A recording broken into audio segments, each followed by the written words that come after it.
Hello and welcome once again to my channel, Coach Arun. And today I'm going to talk about how to negotiate your salary in COVID times. Yes, I'm sure a lot of you would have thought about it, that it's impossible to talk about salary growth or a higher salary rise in COVID times.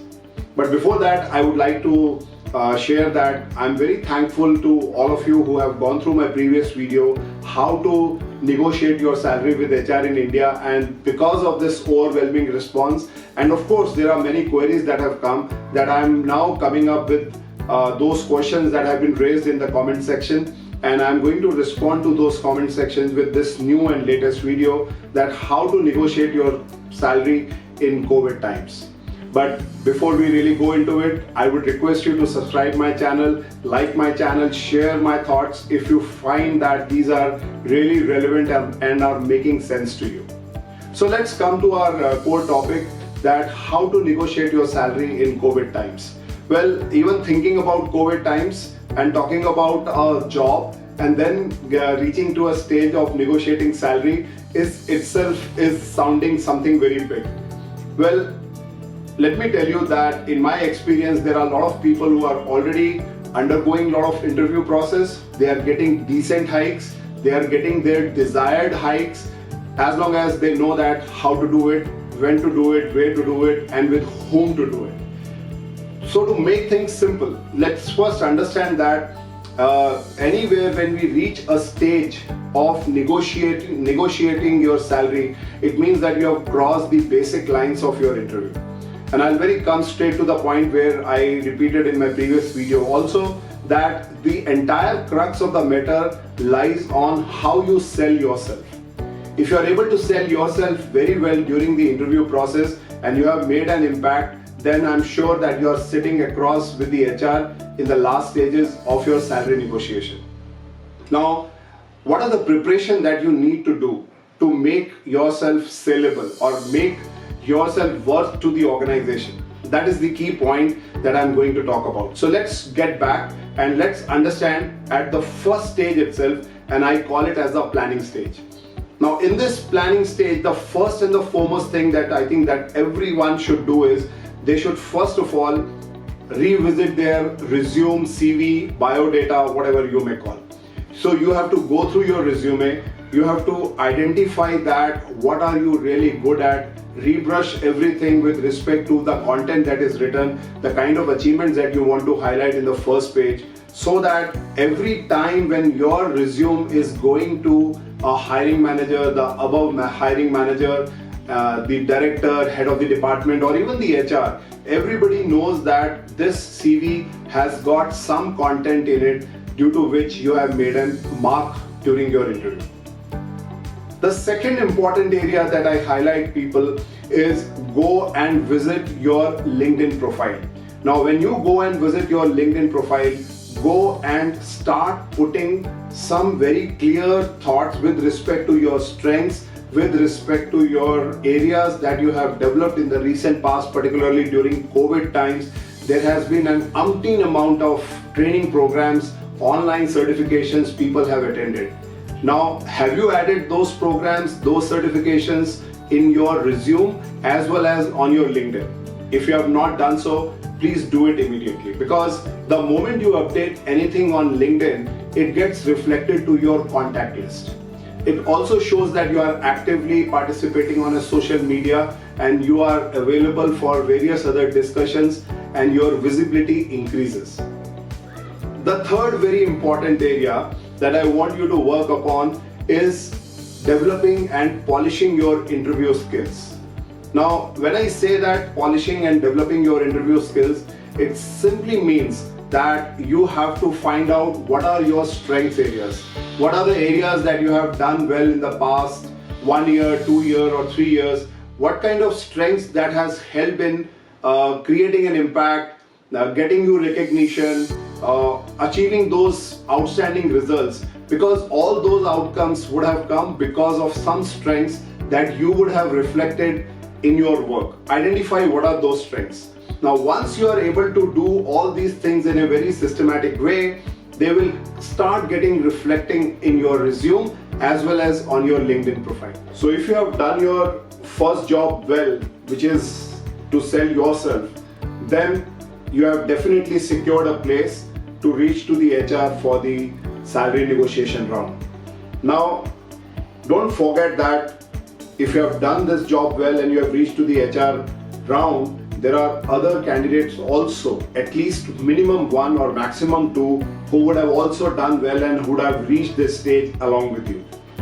But let's say that you have done well, so you have got the first chance of as a first choice amongst all the three best candidates, and the salary negotiation starts with you. So let's say the HR tells you that we cannot go beyond 10 or 12%, and in your mind you know that this organization has the capacity to pay anywhere between 25 to 30% because of your market research for the position that you have applied for, even your market research with respect to the organizational paying capacity. And at this point of time, when you are sitting across the table, the organization is saying that we can only pay you 10 or 12%. So it's a setback, because you are aiming at least 25% or 20% above, and you are just sitting at 50%. Now, this is exactly the situation that happens when people from the HR side can come and say that, because of COVID, we have made huge losses, and our global team has given us a lot of budget constraints, and we can't go beyond this. Now, this is where your skills will start coming into play.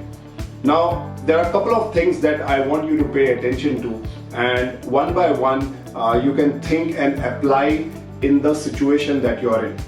Let's say you are in the month of March and you are sitting across the table and you are doing a negotiation. The point number one that you can talk about is that you are already due for an increment in your current organization. And because if I join you, or if you join them right now, you would be losing a huge amount of perk in terms of where one is your bonus and two would be the increment of last year that you were supposed to get in the next year. So if they are giving you around 10 or 12%, then do highlight that the kind of appraisal that you have got is around already 10 to 12% hike that you were expected to get. So if you add both of them, you may get around 22 to 25% of hike. And you say that this is your hard work that you have put in your previous organization last year, and you want to come and join them, and that cannot be lost. That effort cannot go in waste.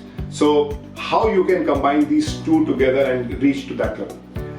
Point number two that you can highlight is that you would be now paid the next increment in next year, which means that if you do not get any decent hike this year, you will only get your next increment after this financial year will get closed, which means let's say you are in March 2021, your next increment will happen in March or April 2022. So which means that whatever hike that you can get now is something that you are waiting for. So go for it and tell them that this is what is my expectation, because mind you that you are in the last stage of your selection and offer acceptance, and this is the time to get the best deal that you can make for yourself. Tip number 3 that you can look into is that think about alternatives, because HR may say that I'm tight because there is not much space in that I have got that I can pay you more. Then go with some alternatives. In some companies they give you a joining bonus. In some companies they give you a special one-time payment which can compensate for the year, because they cannot increase the band salary, but they can pay you otherwise in form of perks or some educational course or something additional. Whatever is applicable in their system, they can offer you over and above your existing offer that they have made. So it may sound that in that year you may have got, let's say, 10 to 12% actual hike on your CTC, but you also got, let's say, a 1 lakh rupee joining bonus or some other form of perk that would have compensated that loss. So if you come out with these alternatives, you are creating more options for yourself. So in the end, I would only say that COVID times are definitely very, very difficult times, where people are struggling to secure their job and even hardly getting any increment, as I'm getting to know from a lot of people. Either the layoffs are being announced now or there is no increment coming to anyone. So the first thing is that if you are giving an interview or you are in an internal appraisal within your organization, the best thing is that first of all, whatever they are offering you is a good deal. But if you really want to negotiate well, the first step which I said is sell yourself. If you have done that extremely well, no other company would love to lose you. They would love to retain you. They would love to have you on their side. And in doing so, they would do everything possible before it comes to a situation that you become adamant and things are not coming up to the mark. Then only they will go to the second candidate. And let me tell you, with my experience, it happens 9 out of 10 times that the first candidate is preferred until this candidate has proven that he has got some other offer in hand, or he becomes adamant, or there's an attitudinal issue. Only then the organization go to the second candidate. So you have the bright chance, but make it the way in terms of the tips that I've shared. Talk to them about the value that you bring to the organization and gain that value from the organization in terms of your CTC. I look forward to your comments. I look forward to your feedback, and I want you to stay on this channel with me by liking, sharing and subscribing this. Thank you so much.